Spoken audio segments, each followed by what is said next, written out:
Gary, for the second successive week, we've defied plenty of external predictions at the very least to prevail over Footscray, this time by 15 points, and are now through to a 7th preliminary final under your reign at the Borough. You must be incredibly proud of the players a couple of days later after another memorable win. Yeah, absolutely, Sam. It was obviously similar in preparation and consistency about what we're trying to do, and obviously try and bring a brand of footy that is about finals, and the conditions probably made it a little bit more difficult than potentially the week before, because even though there was a little bit of wind, we didn't sort of get the rain. But the boys were terrific again. The heat, the tackling pressure, just the ability to actually try and make sure that if it was going to be a possession that obviously Footscray won, it was going to be hard fought and hard earned. So from our point of view, probably if you look back on the game, we did enough in the first quarter, even though they were having shots on goal, but they were actually having them from a fairly long way out, or they were pressured, and that win was a bit tricky down to obviously the, I guess, Williamstown road end. And then I thought the second quarter, when we jagged 4 goals, that was worth its weight in gold. And then even probably defensively in the third, they only scored 1 goal, and they had over 20 inside 50s. And then we just got that really good quick goal at the start of the last. And from that point on, the only time the Dogs probably threatened us was when they really decided to go fast, and that's their brand or ball movement style. But Shannon Lang's intercept mark and then subsequent goal with about 8 or 9 minutes to go was important, and then we're able to just get the job done in the end.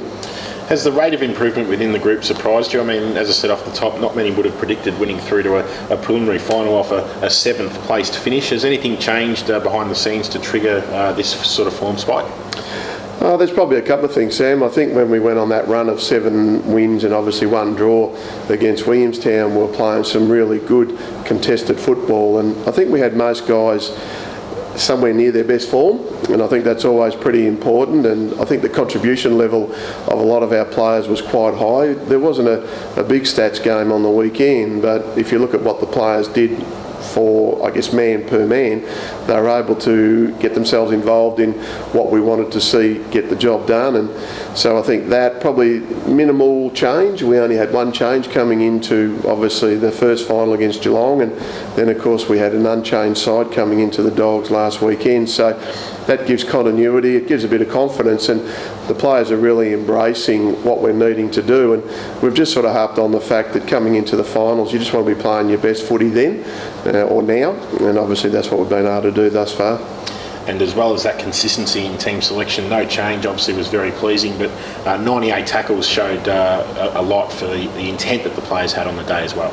Yeah, you're right. I think we had 125 against Sandringham in the last home and away round, and that was as high as we've had here for a long, long time. So to then get another 98, our clearance work was pretty good, and our contested ball was pretty good again too. So take your chances when they're presented, and we're always pretty big on obviously what we can create offensively. Blake Pearson's goal was just a cracker from the boundary line, and of course obviously Geordie Lyle had a couple of snaps and showed a little bit of athleticism for the big boy that we know he is, so they were pretty important. And even Matty Arnott's goal too, streaming out of the centre, I thought was again important just in where the game was at that particular time. So defensively we've kept the opposition to another low score under 50 points, and the way the boys have been able to defend as a team, certainly they need to be congratulated on that. And we all know the story of our recent history with Richmond, as well as how well the Tigers have been going for 2 to 3 years at both AFL and BFL level. It's fair to say there's not much of a bigger challenge than Richmond this Saturday, but the support from our fans so far this final series has been incredible, and you must be still excited for what's to come now. Oh, absolutely. You're getting really, I guess, down to the pointy end of the year. We obviously got Geelong, who'd finished 6th, and of course then we got the Dogs, who after the home and away round had finished 2nd. So obviously it is a challenge. You've got to give Richmond all the respect in the world because they deserve it. Their last 3 years has been outstanding. So, but obviously we'll give ourselves a chance. We'll again plan well, we'll prepare well, and then of course we'll go in with a degree of confidence about what we're trying to do. And we again just have to replicate what we've done for the previous 2 weeks, but probably more so because they're the number 1 ranked side in the competition. Well, Gary, I speak on behalf of everyone in congratulating yourself and the group once again on an outstanding victory on the weekend. Good luck against the Tigers and keep riding that wave. Yeah, thanks, Sammy. Hopefully see as many supporters down there on Saturday as we can.